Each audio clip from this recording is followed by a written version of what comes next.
नमस्कार, मैं हूं संजय शर्मा। आप देख रहे हैं 4 PM न्यूज नेटवर्क। इस समय बड़ा सवाल यह है कि क्या इंडिया गठबंधन और विपक्ष, जिसको आप कह सकते हैं, उसके घटक दलों के बीच में एक बेहतर सामंजस्य बन पाएगा या नहीं। इंडिया गठबंधन की रणनीति क्या होगी? क्या वो रणनीति मोदी को रोकने में, भारतीय जनता पार्टी को रोकने में कामयाब होगी? भारत जोड़ो न्याय यात्रा राहुल गांधी शुरू कर रहे हैं। उस न्याय यात्रा से पूरे गठबंधन को कितना फायदा होगा और उत्तर भारत में भारतीय जनता पार्टी को कैसे रोका जा सकता है? ये राजनीति के बड़े बड़े मुद्दे हैं, देश के बड़े बड़े मुद्दे हैं। और आज मैं एक बार फिर आपको प्रोफेसर अभय दुबे जी के पास लेके चलूंगा।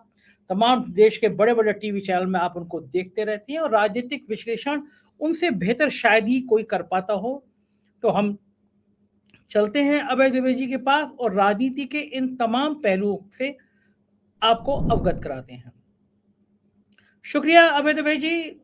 आज हम आपसे बात करना चाहते हैं कि विपक्ष की जो एकता की बात है, विपक्ष की जो साथ की बात है, इसमें बार बार बाधाएं आ रही हैं और गोदी मीडिया उन बाधाओं को कुछ ज्यादा बढ़ चढ़ के दिखा रहा है। जी वो प्रधानमंत्री जी के अलौकिक फोटो को जो आज उन्होंने फोटो शूट कराया है, उसके गोदी मीडिया कह रहा है ये तो अलौकिक है, दिव्य है। जी कोई सवाल नहीं कर रहा कि इस समय जो देश के हालात है उसमें प्रधानमंत्री ये इस तरह के फोटो शूट जो कराते हैं उनका क्या मतलब है। लेकिन वो विपक्ष पे बहुत बहुत बड़े बड़े हमले कर रहा है कि नीतीश अलग हो गए। पिछले दिनों में चल रहा था कि नीतीश और लालू का टूट गया, नीतीश बीजेपी में आ जाएंगे, एनडीए में जाएंगे। तमाम ऐसी खबरें चलती रहती है। क्या लगता है 2024 से पहले ये जो इंडिया गठबंधन का एक साझा कार्यक्रम सहयोगी दलों के संग सीट शेयरिंग, ये आराम से हो पाएगी या नहीं हो पाएगी? संजय जी, 4 PM के मंच पे अभी 1-2 दिन पहले ही मैंने कहा था कि सत्तारूढ़ दल, सरकार और गोदी मीडिया ये मिलकर विपक्ष के खिलाफ एक मनोवैज्ञानिक युद्ध चला रहे हैं। और वो खास तौर से मनोवैज्ञानिक युद्ध तब शुरू हुआ था जबकि नीतीश कुमार के खिलाफ नीतीश कुमार ने बिहार विधानसभा में एक वक्तव्य दिया था। उसी के बाद से ये मनोवैज्ञानिक युद्ध चल रहा है। कभी कहा जाता है नीतीश कुमार का दिमाग घूम गया है, उनको एक खुफिया दवा दी जा रही है। कभी ये कहा जाता है कि नीतीश कुमार एनडीए में जाने की तैयारी कर रहे हैं। कभी कुछ कभी कुछ। अब इस वक्त इस मनोवैज्ञानिक युद्ध का सबसे नया हथकंडा ये है कि इंडिया गठबंधन की जो समस्याएं हैं सीट शेयरिंग की, उनको बढ़ा चढ़ा के पेश करना और उनको इस रूप में दिखाना कि ये लोग एक दूसरे के खिलाफ हैं, एक दूसरे को गालियां दे रहे हैं, एक दूसरे की खिंचाई कर रहे हैं। ये सब हम सब लोग जानते हैं। जब विपक्ष की एकता हुई थी इंडिया गठबंधन के रूप में, तभी हम लोग ये समझ सकते थे। और कोई भी जो राजनीति को थोड़ा बहुत भी जानता है वो ये समझ सकता है कि इनके बीच में सीटों के तालमेल में दिक्कतें आएंगी।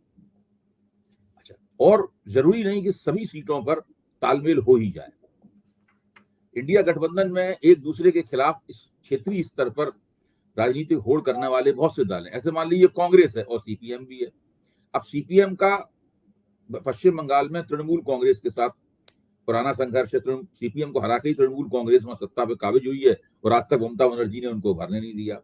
इधर केरल में कांग्रेस एक बड़े गठजोड़ का नेतृत्व करती है, सीपीएम एक बड़े गठजोड़ का नेतृत्व करती है और दोनों के बीच में लगातार होड़ रहती है।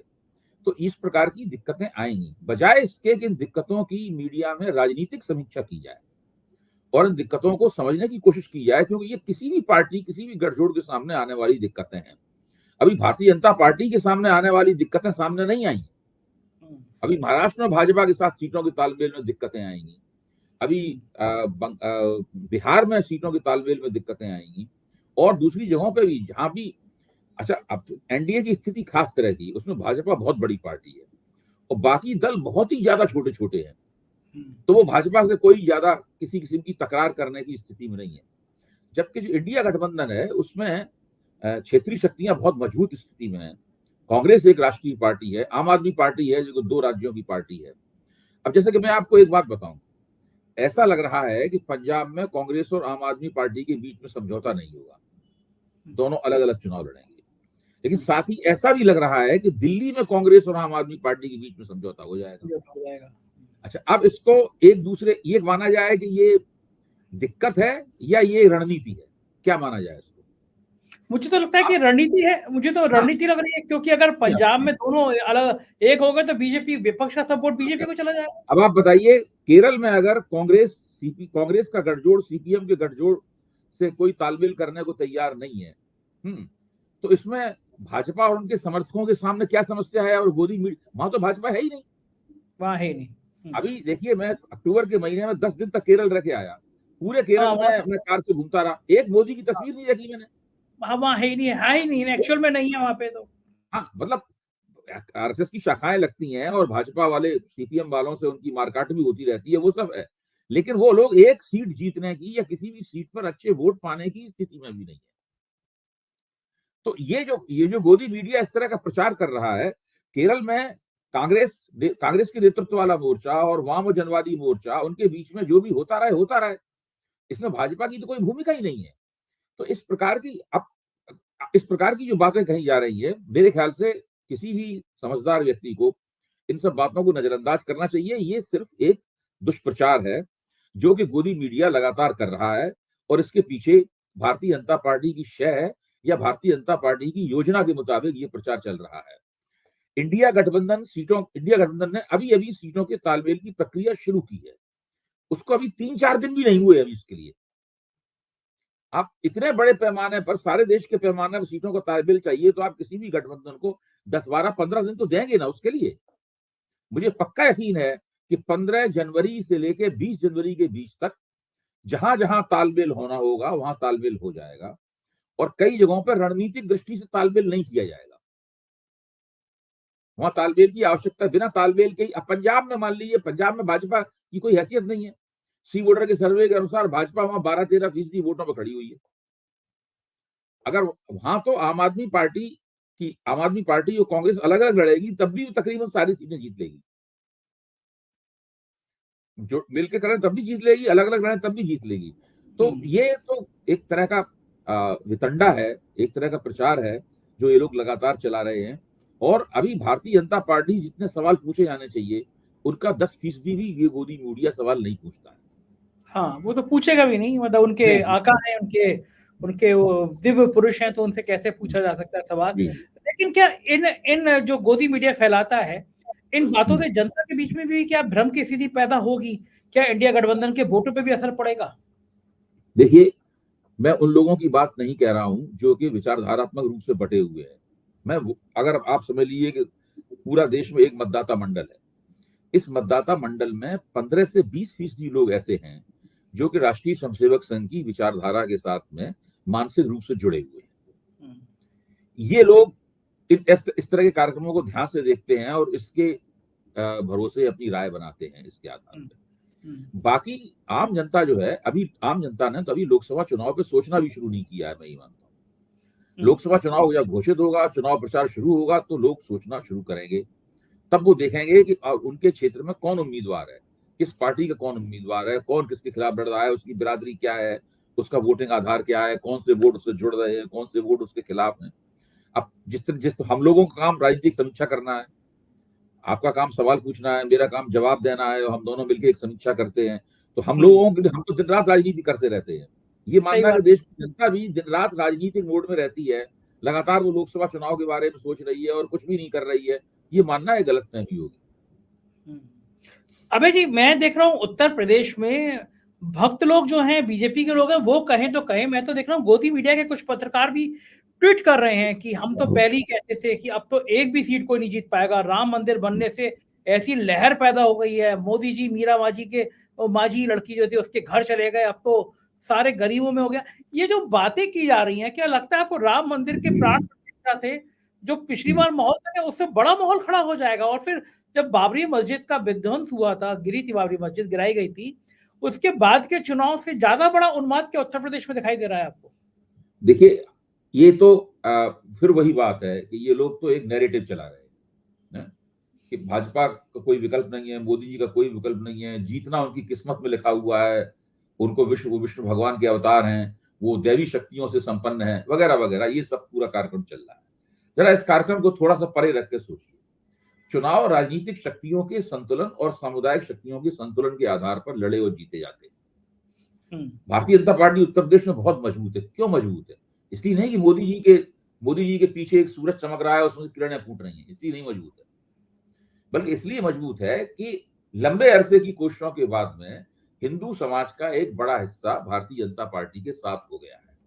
उसमें ओबीसी भी शामिल है, दलितों का एक हिस्सा भी शामिल है, ऊंची जातियां शामिल हैं। ये सब मिलाकर भारतीय जनता पार्टी का सामुदायिक आधार, सामुदायिक समर्थन आधार उत्तर प्रदेश में काफी मजबूत है।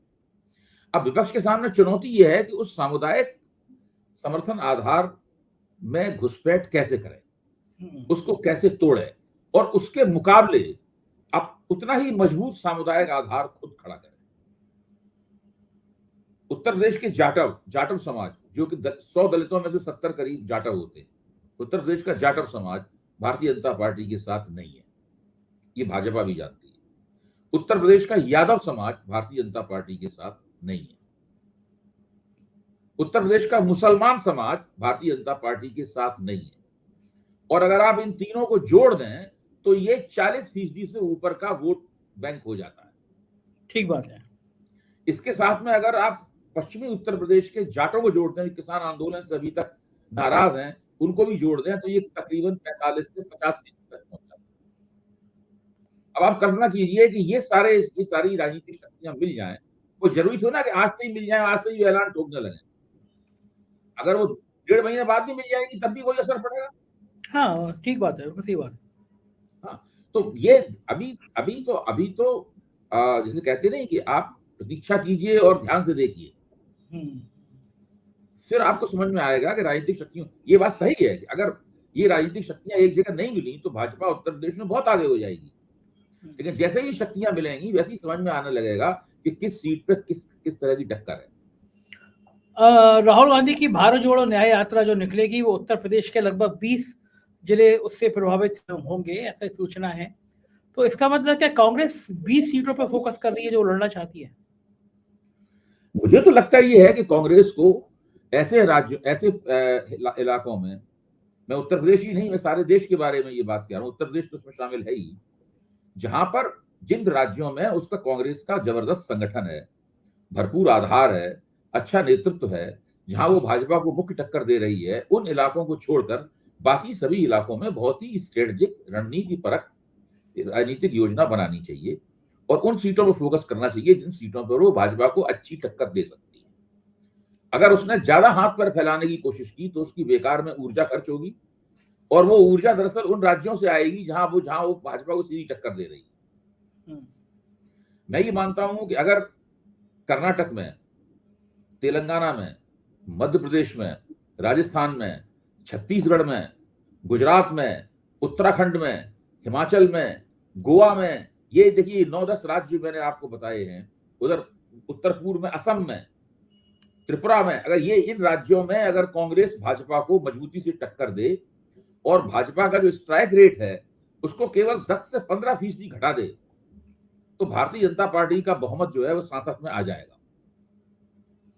बिल्कुल ठीक कह रहे हैं आप, एकदम ठीक कह रहे हैं आप कि अगर वहां पे फोकस कर ले तो ज्यादा फायदा मिल जाएगा।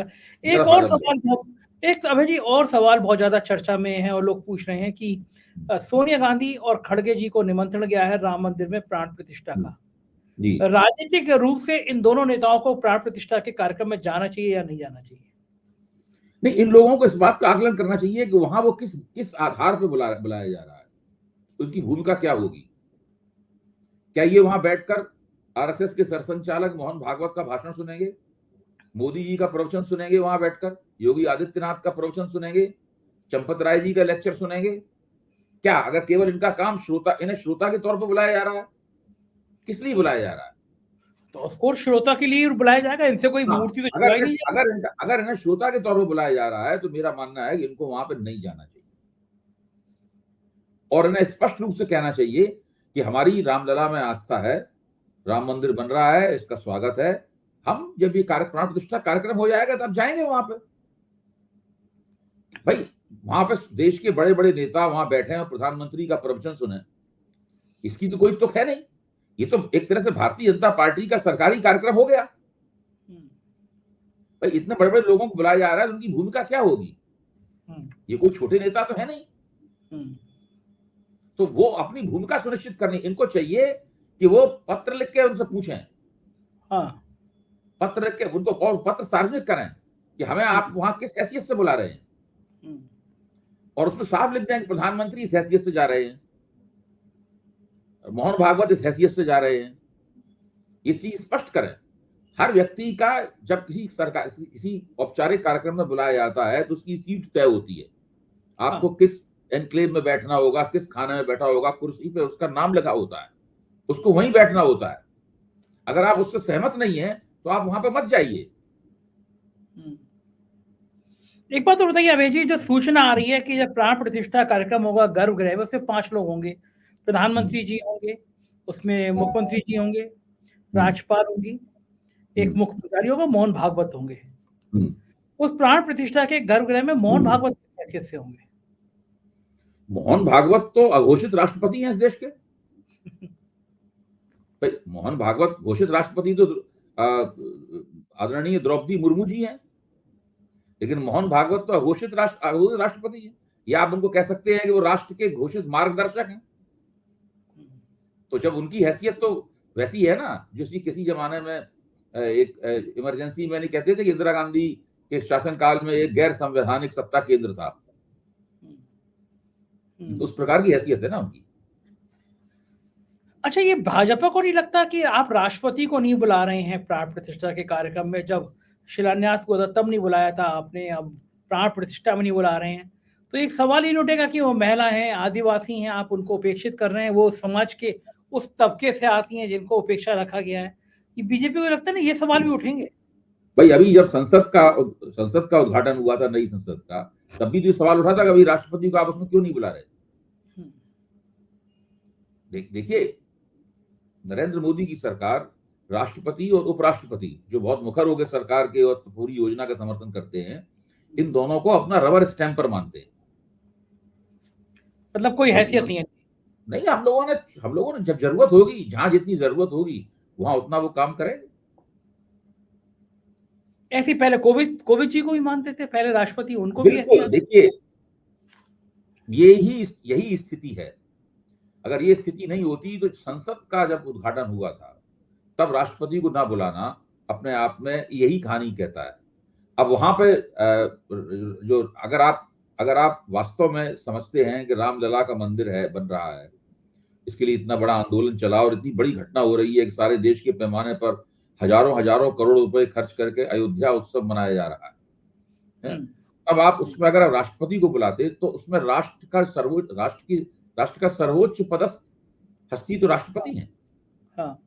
तो उनको बुलाने से उसको और ज्यादा गरिमा प्राप्त होती और जो राष्ट्रत्व है वो उसके साथ और गहराई के साथ जुड़ता। तो आपको लगता है कि क्या इस बात से ना बुलाने से जो वर्ग है, जो आदिवासी है, दलित, उसके अंदर गलत संदेश नहीं जाएगा? भाजपा जानती है कि वो इन चीजों को प्रबंधित कर सकती है।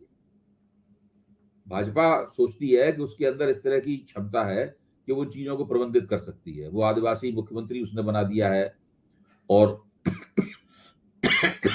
भाजपा का क्लेम तो ये है, भाजपा का दावा तो ये है कि भाई हमने एक आदिवासी को देश का राष्ट्रपति बनाया। आदिवासियों को इतना बड़ा पद तो कभी नहीं प्राप्त हुआ। अब छत्तीसगढ़ में अजीत जोगी के बाद में, अजीत जोगी जो पहले मुख्यमंत्री थे, भाजपा ने एक दूसरा आदिवासी मुख्यमंत्री बना दिया। तो ये भाजपा इन तमाम जरियों के जरिए, इस जो नुमाइंदगी देने के उसके तरीके जो है, उसके जरिए मानती है कि इन बातों को हम प्रबंधित कर सकते हैं। अबे जी, 14 जनवरी 2024 से मणिपुर से मुंबई तक भारत जोड़ो न्याय यात्रा शुरू हो रही है। 66 दिनों तक चलेगी। 110 जिले से गुजरते हुए 6700 किलोमीटर तक की दूरी तय करेंगे राहुल गांधी। ये यात्रा जो शुरू होगी, इस यात्रा का कितना व्यापक असर 2024 के चुनाव में देखते हैं? देखिए, ये दुनिया का सबसे बड़ा रोड शो होने जा रहा है। और जो चुनाव की भारत जोड़ो यात्रा जब हुई थी तो चुनाव काफी दूर था। ये भारत जोड़ो न्याय यात्रा है, ये बिल्कुल चुनाव के दौरान हो रही है। आप मान लीजिए कि इस वक्त देश में चुनावी मुहिम चल रही है। भले ही चुनाव आयोग ने कोई अधिसूचना अपनी जारी नहीं की है, वो तो मार्च में जारी होगी। तो ये एक बहुत ही बड़ा, विशाल, सुव्यवस्थित, योजना पूर्वक किया गया रोड शो होगा, जिसके अंदर इंडिया गठबंधन की शक्तियां भी लगातार भाग लेंगी। हर जगह कांग्रेस के साथ वो कंधे से कंधा मिलाकर इसमें कांग्रेस के साथ कंधे से कंधा मिलाकर इसके अंदर भागीदारी करेंगी। और इसका कांग्रेस की अपनी चुनाव तैयारियों को भी लाभ होगा और कुल मिलाकर इंडिया गठबंधन की जो चुनावी तैयारियां हैं उनको भी इससे एक बहुत बड़ा उछाल मिलेगा। जितना ज्यादा ये यात्रा इंडिया गठबंधन की शक्तियों के साथ शक्तियों के साथ जुड़ के अपना काम करेगी, उतना ही जो विपक्ष की राजनीति है उसको फायदा होगा। अबे जी, ये राहुल गांधी की यात्रा पिछली बार की तरह गोदी मीडिया तो दिखाएगा नहीं, देश के चैनल तो दिखाएंगे नहीं, तो फिर लोगों को पता कैसे चलेगा? नहीं है कि कुछ ना कुछ तो दिखाना पड़ेगा उन्हें, और अगर यात्रा बड़े पैमाने पर लोगों को खींचती है अपनी ओर, एक अच्छा नजारा बनता है, तो उसको दिखाना पड़ेगा, भले ही थोड़ी बहुत उपेक्षा करे। मैं मानता हूं कि जिन दिनों प्राण प्रतिष्ठा का कार्यक्रम हो रहा होगा उसके 2-3 दिन आगे पीछे को छोड़कर बाकी समय इस यात्रा के ऊपर मीडिया को अपना फोकस करना पड़ेगा। और वरना तो फिर सोशल मीडिया के जरिए चीजें सामने आएंगी ही। देखिए, चीजों को सामने आने से रोका नहीं जा सकता, वो तो आएंगी ही। आप ज्यादा थोड़ा बहुत उन्हें कम दिखा सकते हैं, लेकिन एक कभी कभी जब चीज, जैसे किसान आंदोलन था, किसान आंदोलन के प्रति भी यही रवैया था शुरू में। किसान आंदोलन के बीच के मतभेद होते थे, उनको बड़ा चला के दिखाया जाता था, कोई एक असंतुष्ट नेता को पकड़ के उसको बैठा दिया जाता था किसानों की प्रतिनिधि के तौर पर, और वो फिर किसान आंदोलन का नेतृत्व जो था उसके खिलाफ उल्टी सीधी बातें बोलता था, बिल्कुल सरकारी लाइन लेके उसी तरह की आलोचना करता था। लेकिन किसान आंदोलन तो उस प्रकार की मीडिया प्रचार का मोहताज नहीं साबित हुआ, वो एक कामयाब आंदोलन था। मुझे लगता है कि भारत जोड़ो यात्रा की तरह भारत जोड़ो न्याय यात्रा भी पूरी तरीके से कामयाब होगी। राहुल गांधी ज्यादा फंस तो नहीं जाएंगे, क्योंकि ये 2 ढाई 3 महीने में मेन लोकसभा चुनाव होगा और ये वो यात्रा में उलझे रहेंगे, तो इसकी जगह अगर राज्यों में छोटी छोटी रैलियां होती तो वो ज्यादा कामयाब रहती है, यात्रा ज्यादा नहीं, फायदेमंद देखिए, रहेगी? वो तो मार्च में यात्रा खत्म हो रही है ना। जिस वक्त हाँ। यात्रा खत्म होगी वो दरअसल चुनावी मुहिम की औपचारिक शुरुआत होगी। उसके तुरंत बाद वो रैलियों में कूद पड़ेंगे, उसके बाद बड़ी बड़ी रैलियों को संबोधित करना शुरू कर देंगे। मेरे ख्याल से तो कांग्रेस ने इस प्रकार की योजना बना ली होगी। इस लंबे रोड शो के बाद में फिर रैलियों का सिलसिला चलेगा लगातार। अबे जी, एक संभावना इस बात की भी व्यक्त की जा रही है कि 22 जनवरी को जब प्राण प्रतिष्ठा हो जाएगी, पूरे देश में एक लहर होगी और उसी लहर के बाद चुनाव पहले यानी फरवरी में सरकार क्या करा सकती है? करा सकती है, मैं आपकी इस बात से सहमत। ये संभावना है, सरकार करा सकती है, और ऐसा कराने से सरकार एक तीर से दो शिकार करेगी। एक तो ये है कि राम मंदिर की प्राण प्रतिष्ठा से जो प्रचार हुआ है बहुत बड़े पैमाने पर, लाखों गांवों में भजन कीर्तन होगा, लाखों गांवों में और दूसरे कुछ कर्मकांड होंगे, और फिर अप्रैल तक माना जाता है करीब 2.5 करोड़ लोगों को दर्शन करा दिया जाएगा रामलला का वहां पर। तो इस प्रकार का सब ये जो हो रहा है, इसका पूरा फायदा उठाने के लिए हो सकता है, और विपक्ष के पास तैयारियों के लिए कम समय रह जाएगा।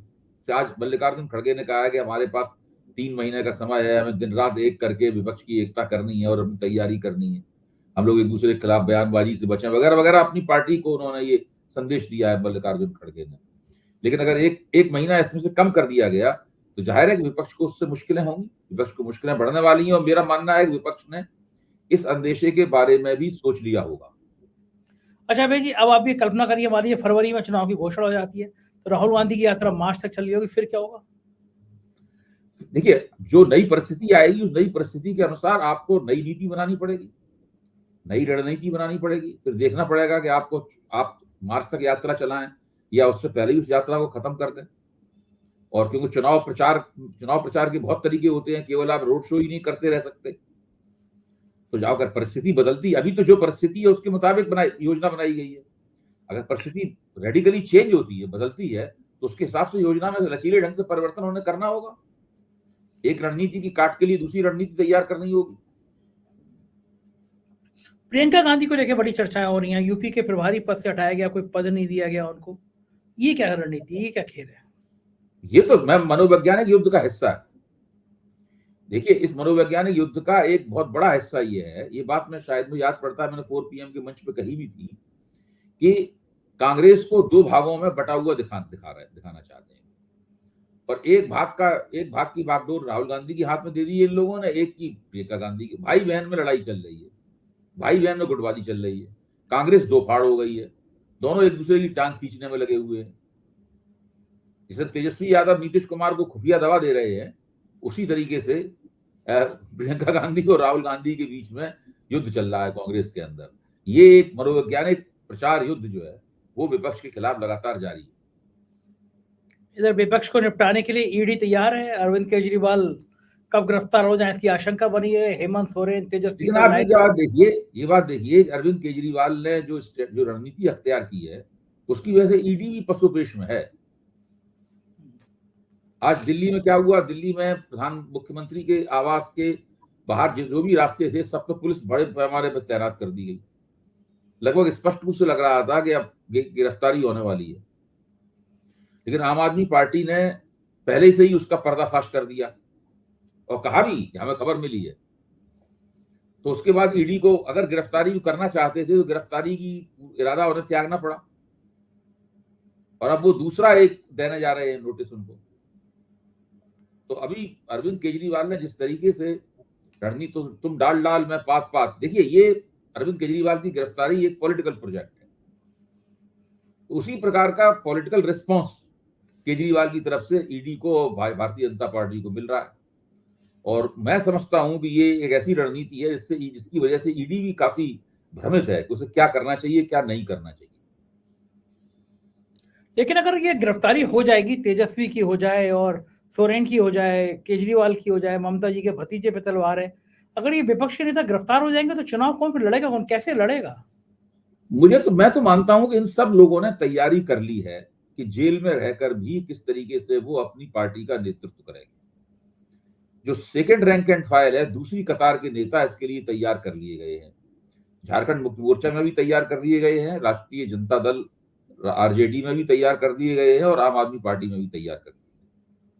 सब जगह तैयारी पक्की है। सब वो लोग भाजपा इंतजार कर रहे हैं कब भाजपा उनकी गिरफ्तारी को अंजाम देती है, और उसी हिसाब से उसके बाद में रणनीति बनाई जाएगी। मैं तो मानता हूं अरविंद केजरीवाल को उन्होंने गिरफ्तार किया तो वो लोकसभा चुनाव तक ही नहीं रहेगा। वो 2025 के दिसंबर में लोकसभा, 2024 के दिसंबर में जब विधानसभा चुनाव होगा, है यानी तो उस वक्त तक उनको जेल में ही रहना पड़ेगा। उन्हें न केवल लोकसभा चुनाव जेल में रहकर लड़ना पड़ेगा, बल्कि विधानसभा चुनाव भी जेल में रहकर लड़ना पड़ेगा। बिल्कुल कह रहे हैं आप।